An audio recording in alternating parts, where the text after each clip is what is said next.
یہ سننے میں کافی عجیب لگتا ہے کہ جو ملک ابھی ایک دوسرے کا وجود ختم کرنے پر تلے ہیں وہ کبھی ایک دوسرے کے جگری یار ہوا کرتے تھے۔ جی ہاں، ہم بات کر رہے ہیں ایران اور اسرائیل کی۔ یہ کوئی معمولی دوستی نہیں تھی، بلکہ ان دونوں کے لیڈرز چھپ چھپ کر ملا کرتے تھے، گفٹ شیئر ہوتے تھے اور سیکرٹ ایگریمنٹس بھی سائن کرتے تھے۔ یہاں تک کہ ان دونوں کی دوستی کی مثالیں دی جاتی تھیں۔ باتیں تو بہت ساری ہیں، سب سے حیرانی کی بات یہ ہے کہ وہ نیوکلیئر پروگرام پر آج اعتراض اٹھایا جاتا ہے، وہ اسرائیل اور امریکہ نے ہی ایران کو گفٹ کیا تھا۔ لیکن آخر کیسے؟ ایران اور اسرائیل کی دوستی کس موڑ پہ ہوئی تھی؟ کون کون اس دوستی سے جیلس ہوتا تھا؟ آیت اللہ کی رجیم میں ہی اسرائیل سے ویپنز کیوں لیے گئے تھے؟ اور آخر وہ کون سا پوائنٹ تھا جب یہ گہری دوستی دشمنی میں بدل؟ جب مڈل ایسٹ بالکل مختلف دکھتا تھا، یہاں پہلے آٹومن امپائر یعنی سلطنت عثمانیہ کا راج تھا، جو 1922 میں ورلڈ وار 1 کے بعد ختم ہو گیا۔ جب یہاں برٹین کا راج تھا اور عرب نیشنلزم بڑھ رہا تھا، عربز تازے آٹومن امپائر کی سلطنت سے آزاد ہوئے تھے اور وہ اپنا الگ ملک بنانا چاہتے تھے۔ بلکہ ورلڈ وار 1 میں آٹومن امپائر کے ہارنے کی ایک وجہ یہ بھی تھی کہ عربز نے اندر ہی اندر برٹشرز کا ساتھ دیا تھا، اس وعدے پر کہ آزادی کے بعد ان کو اپنا الگ ملک بنانے دیا جائے گا۔ پر اس کھیل میں برٹشرز اور عربز کے علاوہ ایک طاقت ایسی بچی تھی جن کو عرب نیشنلزم سے کافی مسئلہ تھا، اور وہ تھا ایران۔ اس وقت ایران ایک پاورفل ملک تھا۔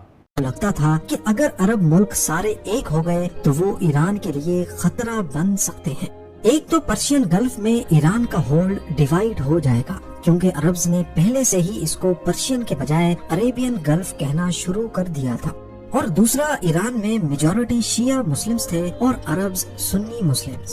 اگرچہ یہ دونوں مسلمان ہیں، لیکن ہسٹری میں دیکھا جائے تو ان دونوں کے درمیان ایک خاموش مقابلہ ہمیشہ سے رہا ہے کہ اسلام کو ریپرزینٹ کون کرے گا۔ شاہ آف ایران محمد رضا پہلوی کو ڈر تھا کہ سنی مسلمز کا انفلوئنس کہیں بڑھ کر ایران تک نہ پہنچ جائے اور ان سے ان کا تخت چھین نہ لیا جائے۔ پر کون جانتا تھا کہ مڈل ایسٹ میں اکیلے پڑ جانے والے ایران کو ایک بہترین دوست ملنے والا ہے۔ پھر آیا ایئر 1948، وہ تاریخی سال جب یونائٹڈ نیشنز کے اعلان کے بعد جیوز کے ملک اسرائیل کا قیام ہوا۔ اسرائیل کے بنتے ہی پڑوسی عرب ملکوں کو لگا کہ یہ فلسطینیوں کے ساتھ زیادتی ہوئی ہے، تو انہوں نے اسرائیل پر حملہ کر دیا۔ یہ جنگ جہاں اسرائیل کے وجود کا خطرہ بنی، وہیں ایران کے شاہ کے لیے عرب سے چھٹکارا پانے کا ایک راستہ بھی بن بیٹھی۔ حقیقت میں ایران کو اسٹیٹ آف اسرائیل سے اتنا مسئلہ نہیں تھا جتنا عرب ملکوں کے بڑھتے ہوئے اثر سے تھا، یعنی جب عربز فلسطین کے حق کے لیے اسرائیل سے لڑ رہے تھے، ایران کا جھکاو اسرائیل کی طرف تھا۔ دوسری طرف اسرائیل بھی یہ محسوس کرنے لگا کہ اسے دشمن پڑوسیوں کے بیچ نان عرب دوستوں کی ضرورت ہے۔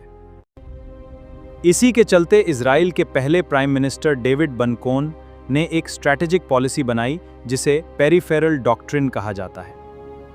ان کا کہنا تھا کہ کیونکہ اسرائیل ایک چھوٹی سی اسٹیٹ ہے جو چاروں طرف عرب ملکوں سے گھری ہوئی ہے، تو ہمیں اپنے دشمنوں کے پڑوسیوں سے دوستی کرنی چاہیے، اور اس میپ پر عربز کا سب سے بڑا اور سب سے اہم پڑوسی تھا ایران۔ یہی وہ اسرائیلی پالیسی تھی جس نے ایران اور اسرائیل کے بیچ دوستی کی پہلی بنیاد رکھی۔ بن-گورن کی اس پالیسی کا سب سے بڑا نتیجہ میں سامنے آیا۔ ترکی کے بعد ایران دوسرے میں ملک تھا جس نے اسرائیل کو ڈیفیکٹو طور پر تسلیم کر لیا۔ ایران نے سوئٹزرلینڈ کی حکومت کے ذریعے اسرائیل کو ایک فارمل لیٹر بھیج کر نہ صرف انہیں ایکسپٹ کیا بلکہ دوستی کی پیشکش بھی کی۔ یہ آفیشل ڈے جوری ریکگنیشن نہیں تھی، بلکہ ایک ایسا خفیہ ایگریمنٹ تھا جس کا سب کو معلوم تھا، یعنی کہ اوپن سیکرٹ۔ دنیا کو لگتا تھا کہ ایران اسرائیل کو نہیں مانتا، مگر حقیقت میں شاہ آف ایران نے اسرائیل کے مشن کو تہران میں کھلنے کی اجازت دے دی۔ تہران میں اسرائیل کا ایک بہت بڑا آفس کھولا گیا جو بالکل کسی ایمبیسی کی طرح کام کرتا تھا، مگر اس کے باہر نہ اسرائیل کا جھنڈا تھا اور نہ ایمبیسی کا ورڈ لکھا تھا۔ لوگ جانتے تھے کہ یہ اسرائیل کا مشن ہے، مگر آفیشل طور پر اسے اسرائیلی ٹریڈ آفس کہا جاتا تھا یا کبھی کبھار کچھ اور۔ ایران اور اسرائیل نے ایک دوسرے کا کتنا اور کس کس موقع پر ساتھ دیا، یہ جاننے سے پہلے سمجھتے ہیں کہ آخر شاہ آف ایران نے ایک مسلم ملک ہوتے ہوئے اسرائیل کا ساتھ کیوں دیا۔ اس کے پیچھے 3 بڑے ریزنز تھے۔ شاہ اپنی مونارکی کو مضبوط کرنا چاہتے تھے اور ایران کو ایک ماڈرن پاورفل انڈسٹریل اسٹیٹ بنانا چاہتے تھے۔ اس کے لیے انہیں جدید ٹیکنالوجی اور ذہانت کی ضرورت تھی جو کہ اسرائیل دے سکتا تھا۔ دوسرا، ایران کے شاہ کو ایجپٹ کے جمال عبد الناصر سے ڈر لگتا تھا، جو عرب نیشنلزم کا پرچم لہرا رہے تھے۔ شاہ کو لگا کہ ان کا اگلا نشانہ ایران ہو سکتا ہے۔ اس ڈر نے انہیں اسرائیل کی طرف جھکنے پر مجبور کر دیا۔ پر سب سے اہم وجہ تھی شاہ آف ایران کا امریکہ کے بہت قریب ہونا۔ 1953 میں ایران کے پرائم منسٹر موسادیق نے شاہ کی پاورز کم کرنے کی کوشش کی تھی، لیکن امریکہ نے ہی CIA کے ذریعے شاہ کی مدد کی اور ان کے تخت کو بچا لیا۔ اس واقعے کے بعد وہ ایک طرح سے امریکہ کے احسان مند تھے اور ان کی کوئی بات ٹالنا نہیں چاہتے تھے۔ امریکہ بھی یہی چاہتا تھا کہ ایران اور اسرائیل آپس میں دوست بن کر رہیں۔ شاہ کو اپنی عوام سے اتنا ڈر تھا کہ انہوں نے ایک خفیہ پولیس بھی بنائی جس کا نام ساوک رکھا۔ اس پولیس کا کام ان لوگوں کو پکڑنا یا ختم کرنا تھا جو شاہ کے خلاف بولتے تھے، اور آپ کو یہ بات جان کر حیرت ہوگی، موساد نے ہی ساوک کو ٹریننگ دی کہ لوگوں پر کیسے نظر رکھنی ہے اور انٹیروگیشن کیسے کرنی ہے۔ ساوک اور موساد کے بیچ انٹیلیجنس شیئرنگ روٹین کا معمول تھی۔ یہ دونوں ایجنسیز مل کر کمیونزم اور عرب ملیٹنٹ گروپس کو ٹارگٹ کرتی تھی۔ نہ صرف اتنا، ایرانین ایئر فورس کے پائلٹس کو اسرائیل میں ٹریننگ بھی ملتی تھی۔ اسرائیل نے ایران کو ایڈوانسڈ ویپنز اور ٹیکنالوجی بیچی جو اس وقت عرب دنیا تصور بھی نہیں کر سکتی تھی۔ دونوں ملکوں نے مل کر میزائل ٹیکنالوجی پر بھی کام کیا اور نیوکلیئر ویپنز کی ٹیکنالوجی پر ریسرچ کے ایگریمنٹس بھی کیے۔ ایران کا وہ نیوکلیئر پروگرام جس کے پیچھے آج امریکہ اور اسرائیل پڑے ہیں، یہ اصل میں ان کی مدد سے ہی شروع کروایا گیا تھا۔ 1957 میں امریکن پریزیڈنٹ آئزن ہاور نے ایک کیمپین لانچ کی تھی جس کا نام تھا ایٹمز فار پیس۔ اس کا مقصد دنیا بھر میں امریکن الائز کو نیوکلیئر ٹیکنالوجی دینا تھا تاکہ وہ سستی بجلی پیدا کر سکے۔ امریکہ نے ایران کو پہلا نیوکلیئر ریسرچ ری ایکٹر 1967 میں دیا جو تہران یونیورسٹی میں لگایا گیا تھا۔ مزے کی بات یہ ہے کہ اس وقت اسرائیل نے ہی ایران کے نیوکلیئر سائنٹسٹ کو ٹریننگ دی تھی جن کو آج چن چن کر ختم کیا جا رہا ہے۔ ایران اور اسرائیل کی دوستی صرف ملٹری الائنس پر ڈیپینڈ نہیں کرتی تھی، بلکہ اکانومی اس دوستی کا سب سے مضبوط حصہ تھی۔ اسرائیل کو تیل کی ضرورت اور عرب ملکوں نے انہیں تیل دینے سے بائیکاٹ کیا ہوا تھا۔ ایران جو کہ اسرائیل کا دوست تھا، اس کے پاس تیل تو بہت تھا، لیکن وہ تیل اسرائیل تک پہنچانے کے لیے کوئی راستہ نہیں تھا۔ اگر تیل کے کنٹینرز پرشین گلف سے ریڈ سی اور پھر سوئز کینال سے گزر کر اسرائیل جانے کی کوشش کرتے تو یہاں مسئلہ یہ تھا کہ سوئز کینال ایجپٹ کے کنٹرول میں تھا جو کہ عربز کے ساتھ کھڑا تھا، اور ایجپٹ کسی بھی صورت ایسا نہیں ہونے دیتا۔ زمینی راستہ دیکھا جائے تو ایران اور اسرائیل کے بیچ عراق، سیریا اور جارڈن آتے ہیں، اور یہ بھی عرب ملک ہیں، یعنی ایران سے اسرائیل تک تیل پہنچانے کا کوئی راستہ ہی نہیں بچا تھا۔ پر اس دوستی کا حق ادا کرنے کے لیے خاص ایک پائپ لائن بچھائی گئی۔ آپ دیکھ سکتے ہیں کہ اسرائیل کا ایک پورٹ گلف آف عقابہ پر بھی موجود ہے جسے ایلات کہا جاتا ہے۔ یہاں سے پائپ لائن شروع ہو کر اسرائیل کے ایکلون پورٹ تک جاتی تھیں، اور اس پروجیکٹ کو ایلات ایسکلون پائپ لائن کا نام دیا گیا۔ یہ صرف اس لیے کیا گیا تاکہ ایرانی آئل ٹینکرز خرق آئلینڈ سے نکل کر ریڈ سی میں جائیں۔ وہاں سے سوئز کینال کو بائی پاس کر کے گلف آف عقابہ اور پھر اسرائیل کے پورٹ ایلات پر ٹینکرز خالی کر دیں۔ اس سیکرٹ پائپ لائن سے جہاں اسرائیل کو تیل مل گیا، وہیں ایران کو اپنا تیل یورپ تک بیچنے کا موقع بھی مل گیا، کیونکہ اسرائیل کا ایشکلون پورٹ میڈیٹرینین سی پر ہے جہاں سے تیل یورپ تک پہنچنے میں سوئز کینال جیسی کوئی رکاوٹ نہیں ہے۔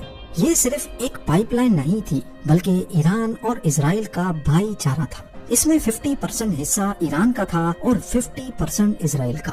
دونوں نے مل کر پیسہ لگایا تاکہ عرب ملکوں کی آئل مونوپولی کو چوٹ پہنچائی جا سکے۔